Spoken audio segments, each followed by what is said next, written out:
Ladies and gentlemen, damas y caballeros, thank you for joining us for another episode of All the Angles, the Business of Padel podcast worldwide, powered by the Hexagon Cup. This week, our focus is on New York, New Jersey area. I'm joined this episode by Santi from Padel Haus, New York, as well as John from Padel United Sports Club. We're fortunate to explore this area with them, two of the biggest pioneers in the space and in that part of the United States. Thank you both for joining us. Before we get started, if you enjoy this episode or have benefited from previous ones, please like, share, subscribe. It helps.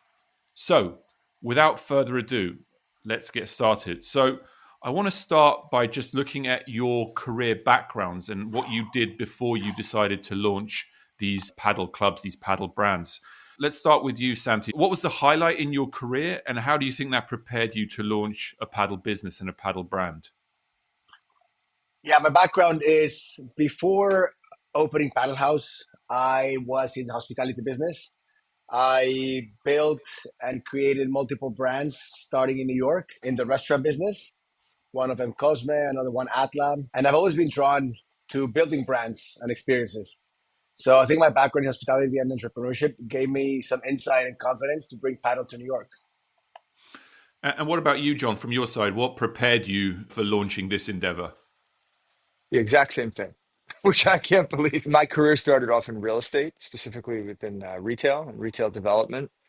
Manhattan and major metropolitan cities, so DC, LA, San Francisco. Started off with SoulCycle and then Bluestone Lane and other brands. And it is, just like Santi said, a true passion of mine to create physical experiences that bring people together. Yeah. Okay, that's excellent. So let's get right back to the beginning. So Santi, when you opened the first Padel Haus, it was pretty much a virgin market, far from the latent awareness and interest that already existed in Miami. So what convinced you that New York was ready for a padel offering when you started? I think New York City thrives on new trends and premium experiences. And I think that the city needed a proper padel facility. And I knew that if it was executed well, the demand will follow. And I think that New York and in general, any city that does not have padel today has the potential to grow to multiple locations and there will be the demand that will follow. I think that's been the case pretty much anywhere in the world. And the US is just catching up kind of last minute to this trend. And just to follow up, so correct me if I'm wrong, Williamsburg was the first location? That was the first location, yes. Yeah, so when you opened in Williamsburg, was that always the target in the Brooklyn area, or did you have other target areas in mind? Well, I must have walked at least 115 spaces before signing that one. It was 1 year pretty much of looking at spaces anywhere in New York City, meaning Manhattan, Brooklyn, Williamsburg, Dumbo, Queens, Long Island City, Greenpoint. But we landed at Williamsburg for two reasons. One is because that's where I lived. And number two, I think Williamsburg has the right mix of like early adopters and fitness focused culture. So I think that was perfect for Padel's growth and for the first Padel club to open. And John, turning to you, when you launched Padel United Sports Club, you've started in Cresskill. And was that, again, a specific target region for you, or were you also a bit more flexible about where you wanted to put your first flagship location? My approach and experience was very different. I actually had never played paddle, never even heard of it. 4 months before we signed our lease for the space. So I spent almost my entire life in the city, certainly my sort of adult professional life building in Manhattan. I was actually across the street from Santi's, I think his first restaurant, Atla, maybe second. I don't know which one Second, came first. Cosmic came Second. first. So Yep. so my office is pre-COVID. We're at 399 Lafayette. So my office looked at Atla. We were on the second floor, and I was there 4 days a week. I moved out to the suburbs, which I never thought I would do. Certainly not Jersey, because of COVID. And I just started building better hospitality experiences around this area because there was nothing. And I was very new to the suburbs and the suburban sort of like way of life. I was approached by my current business partner, who was an entrepreneur who had also just left the city. And we were both actually just wanting to build kind of like a lifestyle fitness wellness experience. And Padel kind of merged into that. Um, in truth, neither of us had even played the sport until 4 weeks before we opened. And we did that at Racket X in Miami for about 7 minutes. I would say I approach this really philosophically from a business standpoint and a supply and demand, and then this belief in the metrics that we had learned about in Europe and other places where paddle's already been well adopted. I think that it was a little bit of a roll of the dice on a personal level. I now play 6 days a week and fully understand exactly where the sport is headed and the adoption that will happen in the United States. There is no question. And we got very lucky. I mean, our building, which is about a 33,000 square foot warehouse, is in the middle of one of the most affluent suburbs in the country. And the rest has been evolving. Now we're obviously very excited about the sport and the growth and et cetera. And so the offering at Padel United is obviously wider than just the 6 courts that we can see clearly over your shoulder. So there's the spa and the spa adjacent services. Did you feel, I think you alluded to this in your last question, did you feel that that was necessary from the start, that it needed to be a 360 multi-experiential kind of leisure and relaxation facility rather than just a pure paddle play? Yeah, for me, yes. For the genre overall, no. Just to be clear, I think that there's multiple models that will be super successful with this. But based on my experience and what I know is the already existing demand for that sort of alternative to a golf or tennis club versus sort of just paddle right now, which is really only just starting to adopt and at a very small level percentage wise to I think where it will be in the next 2 and 5 years. It was critical that we had, the pools and the gym and the restaurant and club and all that stuff. Because we're in a suburb, there's really, and this is no different than any affluent suburb, the golf and tennis courts are either very premium and expensive or dying, right? Because they've been around for 30 years and it's just too hard to recapitalize them to meet the demands of a newer generation. Um, so that was the opportunity that we saw. And I think that, again, I spent 20 years building in Manhattan, and that is no fun whatsoever, and it's certainly gotten more and more complicated. To build something like this would have cost 3 to 4 times the amount of capital, the time to build, and the rent. And so this is the model that we're very comfortable with, and for the most part, staying away from cities. And Santi, to turn to Padel House, touching on what John's mentioned. So, what's your or Padel House's approach to beyond the 20 by 10, right? So, your Padel House is a lot more of a purer paddle play, but that's not to say that that's all you guys offer in your venues. How do you approach the more diversified offering concept?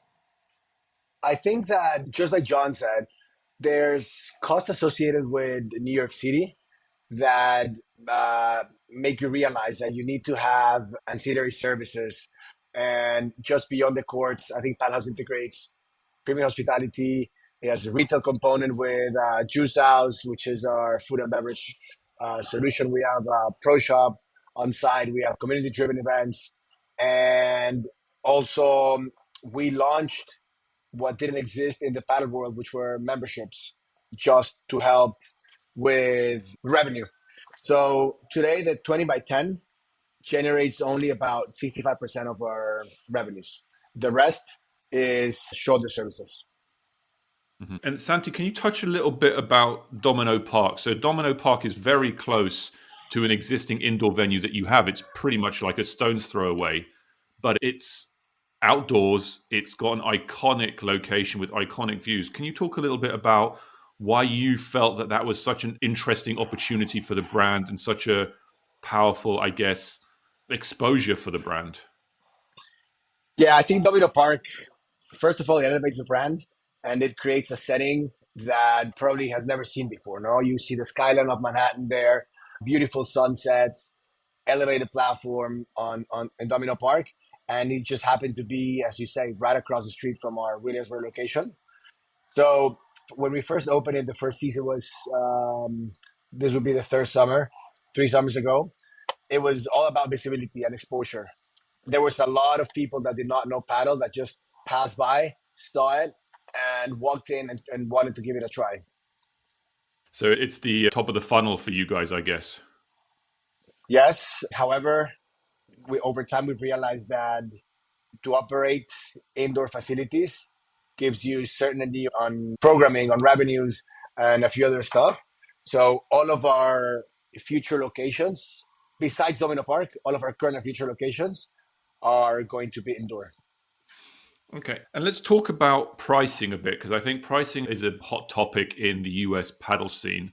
And generally, at least in my experience, I've been to Padel Haus. I've played at Padelphia in Philadelphia. I'm hopefully get the chance to go to one of the sites in Boston. There's obviously Sensor and Paddle Boston have opened up fairly recently. But it's not cheap. And I think you touched on this, John, in one of your earlier answers. Can both of you talk a little bit about how you approach the issue of pricing and perhaps more importantly, how you address or offset any concerns that are developing in the market, the wider market, as well as the NYNJ market about elitism and around the paddle experience? And maybe Santi, you can touch on this because obviously you've got to offset your costs, but it does become quite a barrier to entry for some people, no? Pricing, I think it's a topic that we can talk about it for hours. But I think our pricing at Padel House reflects the cost of bringing a world-class paddle experience to the US, right? If you're comparing it to Europe, the sport has existed for decades, right? And building a facility here, and John probably will agree with me, but building a facility indoor here requires significant investment in real estate, in construction, top tier materials, and to ensure best playing conditions year round. And in terms of accessibility, we work to balance premium quality and inclusivity. We offer different types of memberships, different tiers of memberships. We have a pay as you go option as well, community driven events to make paddle available to a broader audience. But in general, I think what we're trying to do is grow the sport in a sustainable way. And just before I turn to you, John, like Santi, do you have programs? You talk about these memberships. Can you give us a bit more detail? Because I think there will be some who assume that it is just a elitist experience, especially if you're on the doorstep of Manhattan. It kind of has to be. But can you touch a little bit more about what you're doing to try and make sure that it is available to a broader range than just people who might think that it's just this exclusive experience? Yeah, actually, we have probably 70% of our reservations are done by non-members. You can either just walk in or download the Padel House app and you can book a court without having a membership. So Mhm. it's accessible to anyone. And John, what about you? How do you tackle some of the limitations that a pricing strategy can impose upon you at the area that you're in? So, as a first part of the strategy, which I don't think we actually intentionally did, but we had a couple of people who were in the industry who were close from an advisory standpoint who gave us some of this advice. But I would say for the first 6 months before we opened up the wellness, 60% of the people who came in played for free. Nobody heard about paddle here virtually, right? We're in New Jersey. Ironically, we're 20 minutes from the city, but the city has its own universe to tap into through social media, et cetera. So, in fact, we had to spend a huge amount of time explaining to people that this isn't paddle tennis because that's a pretty Right. prevalent sport around here.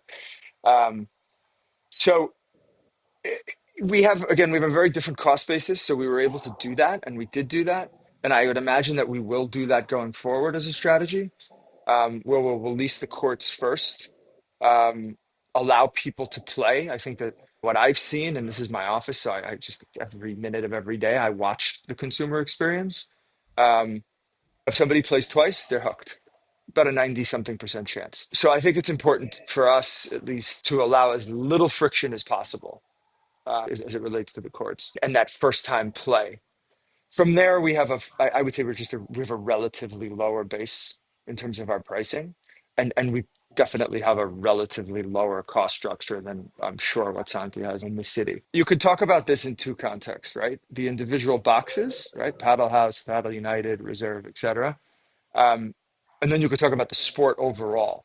My general thesis here is that I'm sure we all want to open a lot of these all over the country, and I know Santi is, and we're looking, and everybody else is as well. At this early of a stage, it is really important that as many people play as possible. The sport really does the rest of the work. It's incredible. My entire life, I think I played every single sport, football, tennis, hockey, fairly competitively.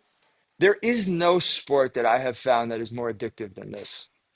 So it's Amen. like, just let the people play, and the sport will do the rest of the road. Or actually, not the sport itself. Guys like me and Santi and other people will do a lot of heavy lifting as well, right, to get these things open. But there is this sort of, it is just incredible. I mean, it really is.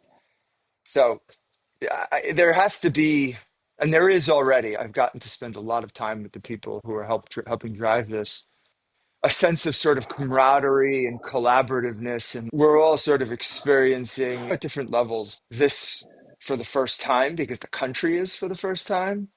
And how do we all work together and leverage off of the information to ensure that the experience for the customers is as accessible as possible and really and great? Another thing I wanted to add here on pricing as well is and this is because people tend to compare the prices of paddle in the US to Europe, right? Europe, countries like Spain have 20,000 courts. What would happen if they closed 15,000 courts today in Spain? The prices would probably go up, Yeah. right? And also the experience that you see in clubs like Padel House, you mentioned Reserve, Padel United, any other of the US clubs, I think it's a premium experience and hence it reflects a premium price. And sometimes you don't get the European experience, which is more like a lower cost experience. And just to build on the point, John, you made about access to as many people as possible, one of the problems that some up and coming markets in paddle have, it's not unique to the US, is getting kids interested in it. Obviously, you get a lot of adults through the door, middle-aged people, older people, they've got disposable income, they've got the curiosity, free time. They come in, they get hooked, as you said. But the base of the pyramid that is youngsters and kids, which will hopefully become the talent and the pro players of the future, it's a big focus, not just for individual clubs, but obviously the FIP as well. Is this something that both your clubs think about working with youth or community centers or schools or universities to try and build up that young component of the player base? Can you touch on that, John, first? Yeah, so every single member virtually has 2 to 3 kids under the age of 12 here, right? We are in a suburb.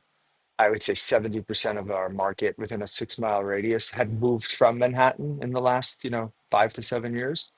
Um, and I have 3 kids, 6, 3, and 2. My 6 and 3-year-old play 3 to 4 times a week.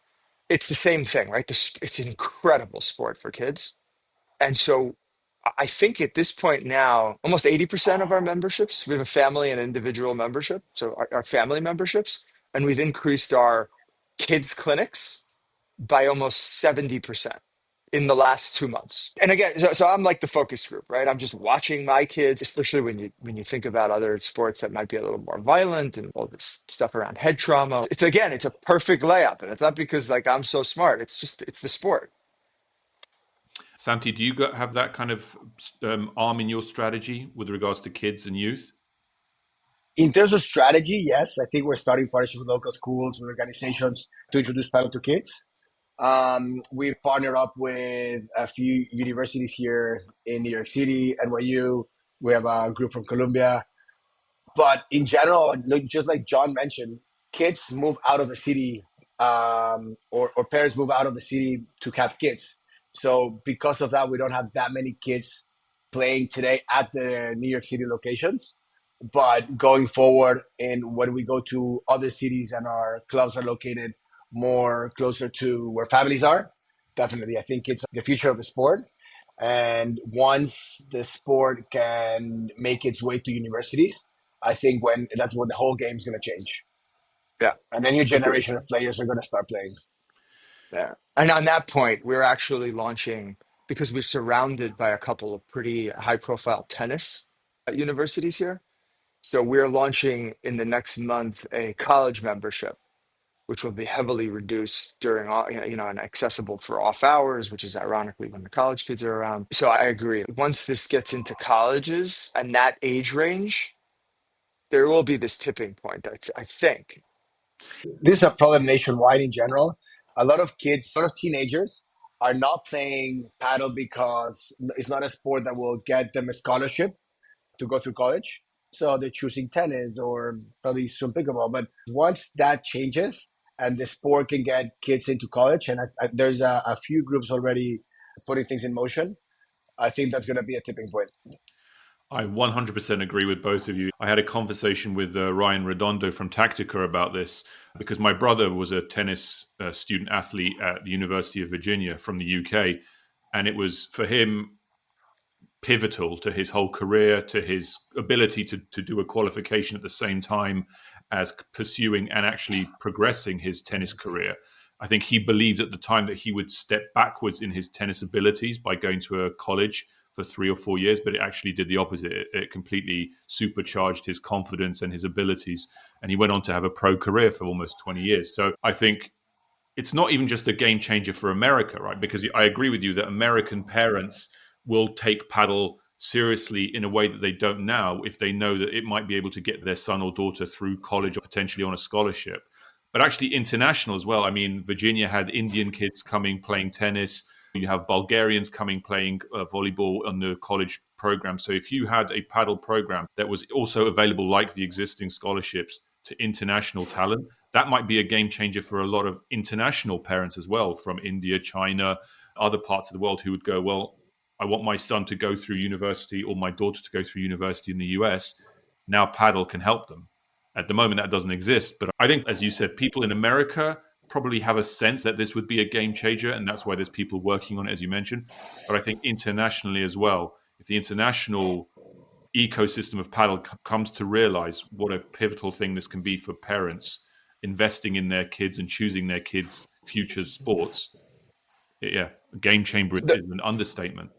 I think the first opportunity for that is in the Olympics. Behind the scenes, you can obviously integrate the colleges and all of that, but I think the Olympics is really the first opportunity to bring this on to a much more widely, globally accepted and adopted sport. And it'll happen.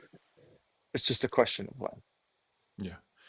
We were talking obviously about the base of players. What about the split of men and women? How does that look in your respective clubs? My sense is actually it would probably be fairly good in both your clubs, but I don't want to speculate. And what's the key to encouraging women to pick up this sport and play? Santi, you want to have a go at that first? When we opened almost 3 years ago, the first club, I think we were probably 90% men, 10% women. This has changed. I think now we are probably at 65% men, 35% women, and we're continuously encouraging female participation. We are creating dedicated leagues just for women. We're hosting tournaments and we integrate more divisions for women. We've brought female coaches on board, and that's also been a game changer. My girlfriend, for example, she's a player. She just started playing about a year and a half ago or 2 years ago. And she was telling me all the time, I would take lessons 5 times a week if there was a female coach. So I think that's helped a lot. And just creating events that are targeting women. And what Yeah. about from your side, John? So we have this very different dynamic again, just because of where we are, right? Like I mentioned, 80% of our memberships are family memberships. So virtually everybody was married. And so they'll bring their wife. So if we started off 80-20, men to women, we're now at almost probably 60-40. And I can see it going to full 50-50, like very quickly. My wife that started playing 3 weeks ago. I don't remember when, but it happens to everybody. But I would say like her second lesson, she woke up in the middle of the night and she was like, holy shit, I can't wait to get back on the court tomorrow. By now it's over, right? 3 days a week, 4 days a week. To me, it's like a little lab. I get to watch. It's the same thing for everybody. It happens to everybody. The bug, the itch, whatever. Like It just happens. So I think our location benefits from just having this natural, the husband may start off, then the woman comes, and maybe they're just starting off and they're like, yeah, I just really want to use the gym and the pool. Eventually they make it onto the court. Yeah, fair point. And I think now is a good point in this conversation just to talk about the elephant in the room, which is pickleball. So, how do your respective businesses and brands treat pickleball? Do you see it as a rival? Do you see it something that you want to bring into the fold of what you offer? Is it something that you're pretty ambiguous about or not concerned? How do you guys approach the pickleball phenomenon and the difference between pickleball and paddle? Is that a problem? Is it a solution? I'm just curious of your views on it. John, do you want to get started? I have very strong opinions about it. I was hoping he would go first. I knew he would. You could see it in the smile. Yeah. As an individual, it's not my sport. I'll say that. I think for anybody over 65, I think it's the greatest thing in the world. Um, as it relates to integrating within the club, we're all in on paddle. If we could have four more courts here, we would. We originally, when we were building, because of how new the sport was, we spent a couple of weeks sort of just torn on, do we put a tennis court in just as like a feeder? It was never going to be a pickleball court. And now the more courts we could open, in my opinion, the better. So I don't see us integrating into that. I could see an acquisition of an existing business and then transitioning existing pickle courts into paddle courts. And if something's already up and running, and we're looking at a couple of opportunities like that. There's some much larger facilities, to the tune of 100, 150,000 square feet that have, 9 tennis courts and 12 pickle. Maybe it exists in that capacity for us as a brand, right? But in terms of that would have to come through like an acquisition. In terms of just our strategy right now, it's to open up indoor facilities. If we can get a one or two courts outside, that would be great too. But, no less than 6 courts up to, 8 to 9, and then our wellness. But again, for me, pickle is a great sport for anybody over 60, 65 years old. Um, it's just not my cup of tea. Santi, any plans for Pickle House? No plans for Pickle House. I think pickle is not part of our offering in the near future, probably not in our lifetime. But I do think that pickle, in a way, and all racket sports are complementary to each other. Like somebody that plays tennis doesn't mean that they're not going to play pickleball. Somebody that plays pickleball doesn't mean they're not going to play paddle. So they complement each other in a way. I also think that pickleball has a good place in society because it's making people play a sport that wouldn't do sports otherwise. So I don't see Padel House integrating pickleball, but I do think that it helps in a way. And I also think that there's a one-way conversion from tennis to paddle and from pickleball to paddle. It doesn't go the other way. People just come to paddle, but paddle players are not leaving their paddle rackets to go play pickleball. Yeah, I would agree with that. I mean, I played tennis for 30 years. I don't think I picked up a racket in a year. Yeah, no, I'm the same. I grew up on tennis. I And got I've heard that from 70 people. yeah, yeah. I think it's a We actually well trodden path. Yeah. we started a program that we would, if you brought your pickle paddle or your tennis racket, we would buy it off you and we'll give you a paddle racket. That's great. I like Great idea. that. Let's talk about the future. So, Santi, I think you're about to open in Nashville. I think you announced Atlanta quite recently. Can you talk us through these two locations and what they mean for Paddle House for the next 3 to 5 years in terms of growth, expansion, diversification of offerings? What's the theory behind it? Yeah, I think Nashville is the first one. Nashville is a fantastic facility. It's already fully built. We're opening, we have the grand opening in a couple weeks on February 20th or so. We have 8 courts there, indoors, all of them, high ceilings.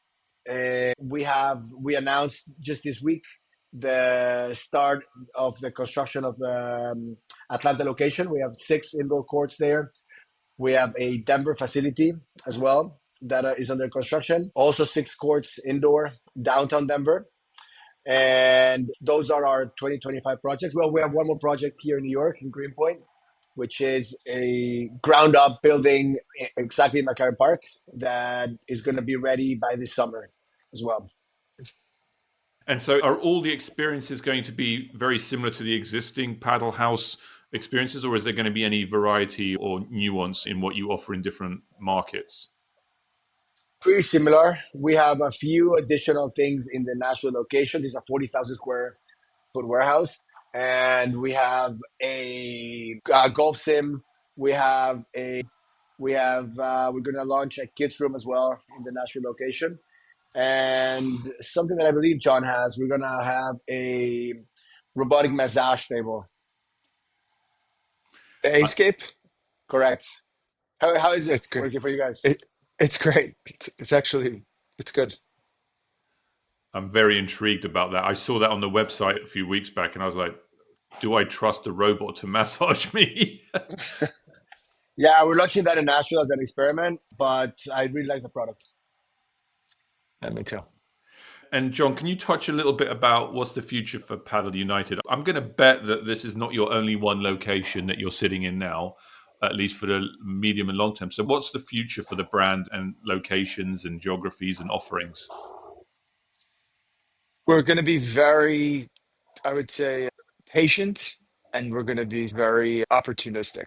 What we've learned thus far, and honestly, like as much as the business has been open for 6 months, the wellness only opened 2.5 weeks ago. So for me, it's about understanding and learning all of the different dynamics that we can between membership, court play, spa utilization, gym, etc. And we've already now, as a baseline, know that we won't look at less than 50,000 square feet because we're stretched right now.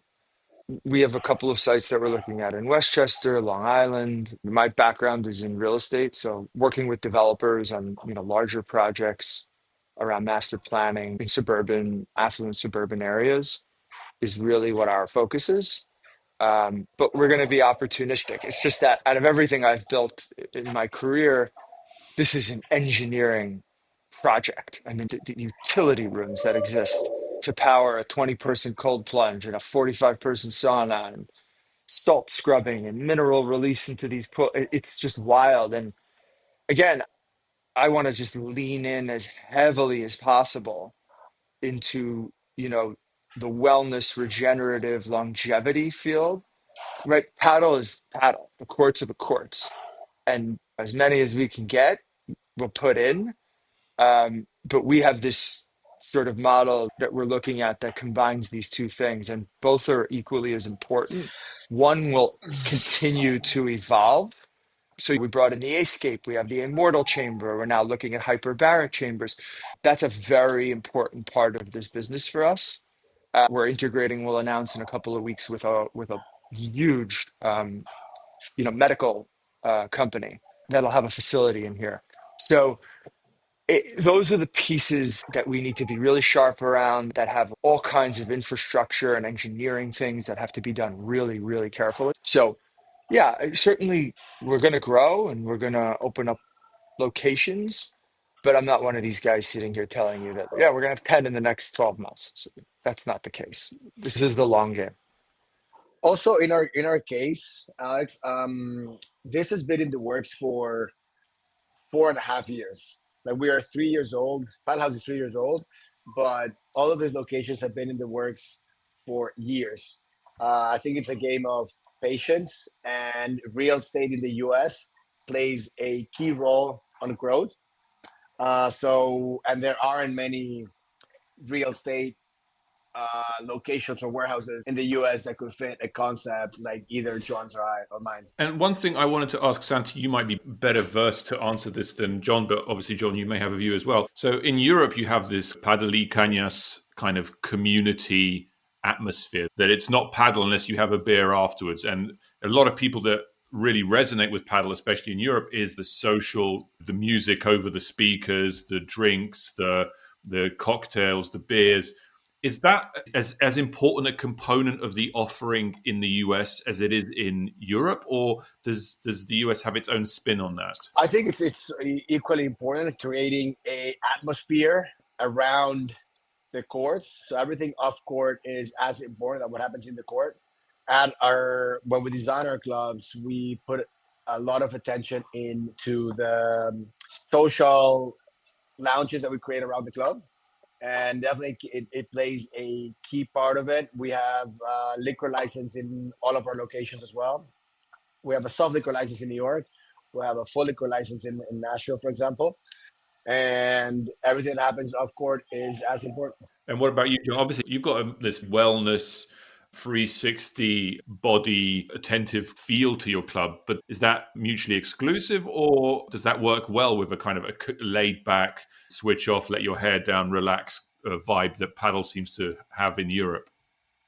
Yeah, so we're about 30 days away from finishing the build out up on another mezzanine across from here of a 35-person bar and restaurant. So to give you a sense of how much we believe in the importance of that. But I think what's unique here is that, and exciting to be honest, is that you have two guys on here, right? Santi had really two of the best restaurants in Manhattan, at least two of my favorites that had an unbelievable following and vibe and energy, right? I actually own a restaurant 3 blocks away from here. It's a 300-seat restaurant with 4 bars. It was just ranked best restaurant in New Jersey. So the approach to this, from at least the two of us, is from this sense of hospitality and social dynamic, right? Honestly, it's a gift to the sport, but it's a really great thing for the culture overall, right? That this is at our core. I'm going to speak on your behalf, right? But at our core, these are the things that drive, right? Hospitality and a unique energy and vibe and experience. So, I mean, that's a great thing that will show up and prove to be very valuable for everybody. And can you touch, I think, Santi, you mentioned this, the challenge of real estate and planning in the US. Is the challenge in the fact that it's quite varied? Is the challenge in it that a lot of people don't quite know what paddle is? And so you've got this kind of nervousness from people who do the planning, who do the regulations. I know that the real estate and paddle or property and paddle event was at your venue recently, John. Can you touch on the challenges that, or not, if the case may be that way, that the real estate infrastructure and ecosystem around planning and regulations, what role does that play in? Is it a real obstacle or actually it's fairly smooth? So real estate developers are tapped into the zeitgeist, and this is front and center. You won't find a real estate developer that hasn't been pitched a paddle club or hasn't heard of a paddle club, right? I don't think that's the issue. The fundamental issue is that you need 25 to 35-foot ceilings and 35-foot wide column spacing, which virtually doesn't exist. It is a very difficult box to find. Like Santi said, he's been at this for 4 years and probably looked at 100 different things. And all I do is look at real estate. So it's a very high barrier of entry because of, I would say, those two reasons: ceiling heights and column spacing. And do you feel like with the proliferation of interest in building clubs, are you finding actually that although you already had a very tight window of opportunity in terms of locations, now the competitive landscape has become so difficult that actually even if a warehouse or a site comes up, now instead of 2 or 3 people looking at it, there's 20 people piling in trying to put in a paddle venue, some reputable, some with experience, some trying their first shot. Has that become more challenging? Yeah, I must say there's a problem that we have in the US that I'm seeing, that some people are making, there's some irrational behavior from people trying to get to market and probably agreeing on leases that they will not be able to pay in the future, or buying land at prices that will not be able to sustain a paddle club. So I think that in 2025 and 2026, we're gonna see for the first time some paddle clubs go out of business because Mhm. they were not taking the right leases. They just wanted to get to market with terms that were not the right ones, or people that are taking locations that are just in the middle of nowhere, and they're not going to be there and they're signing 10-year leases, and they're not going to be there in 2 or 3 years when competitors come and open up closer to where the families and peoples are. Yeah, I couldn't agree more. We had a lot of the guys here from Miami, and I think you're seeing a lot of that in Miami. And I don't think it's any different than any trend that exists that I've seen over 20 years in any category of brand, right? Something that comes in and that's exciting and has good margins, people are excited about, and then you get 100 entrepreneurs who run at it. 90 of them have no idea what they're doing, but have convinced somebody to give them a bunch of money. And then it usually takes about 24 months for 90% of those leases or half built spaces or fully built spaces to just churn. This, I think, will suffer from that in an extraordinary level because of the complexities around permitting. So when you're taking an industrial warehouse, if that's what people are going after, and you need to have that rezoned for a fitness or athletic use, that could take anywhere from 3 months to 2 years, depending on where you are. And nobody's paying rent for that long or allowing that burn to happen. So it's exactly like Santi just said. This will all happen over the next 2 years. We just had a club that opened up and 4 months later in New Jersey closed down. And it will keep happening. And can you touch a little bit about investment? You just mentioned about people paying money. How important has investment been in your respective brands' evolutions? And will it continue to play a role as you try and build out and find new locations? What do you look for from investors and from the investment community more generally? I think for us, investment has been crucial. And as we expand, strategic capital will allow us to scale and maintain the quality that we have. And by strategic capital, I mean people that can bring on opportunities in real estate, people that can help us develop new markets. We have a few investors in some of the markets that we're opening, which is great. They become kind of our ambassadors in those markets. And also, what I can tell you is the cost of building a facility in the US is much higher than elsewhere. So because of that, bringing new investment every time is going to be more important. We're going through our third funding round right now, and we'll probably be our second to last diluted capital round in the life of our company. And what about you, John? What's your take on this? So for us, it was just critical that we actually didn't bring in any strategic capital, but that we did this with just a small group of really neighbors and friends, and that we own really the majority of this business, and that we did that and were able to maintain that position until we were able to get this first one up and running and understanding what this was. Because if I told you the amount of iterations that we made during the build phase, had we not had patient capital or the ability to make quick decisions, it would not have been a great process. And so right now, we've been having meetings, and obviously there's a lot of capital that's looking for who and what to put into, and everything from the balls to the rackets to the actual clubs. But we're being very, very, very patient and very slow to make any decisions and just having conversations because one, we don't need to take on any capital. And two, I think that once we understand exactly how many locations and the specific locations that are lined up and a very clear sense with a buffer of how much capital we need to open those locations, only then, and obviously the right group, which is everything, right? Only then will we start to make some of those decisions. And what advice would you give to investors when looking at clubs and brands to get behind? Do you have any kind of do's and don'ts that you would suggest to them based on your experiences already to date? I think there's a lot of projects out there that are attracting capital, as John said, that are probably not businessmen out there. And I just say be cautious where you invest money because there are some good projects out there, but there's also some projects that are going to go south in the next 12 to 24 months. Yeah, and I think even parlay off of that, if there's somebody on an executive or leadership team on a business plan, if there isn't an individual who's actually physically built, whether it's a significantly sized restaurant or a multitude of brick and mortar concepts, but it's a finance guy and somebody who ran like tennis clinics at a club, I would walk away faster than anything. This is like 80% of this is a real estate development project And I've seen 42 business plans of some creative Instagram person. And it's like, yeah, which one of you has ever put a hammer in the ground, right? That to me would be the biggest red flag.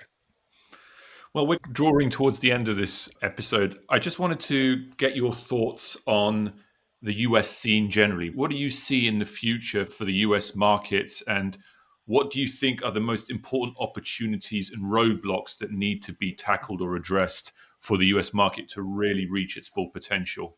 I think that paddle, and everybody's aware that paddle is on the verge of explosive growth.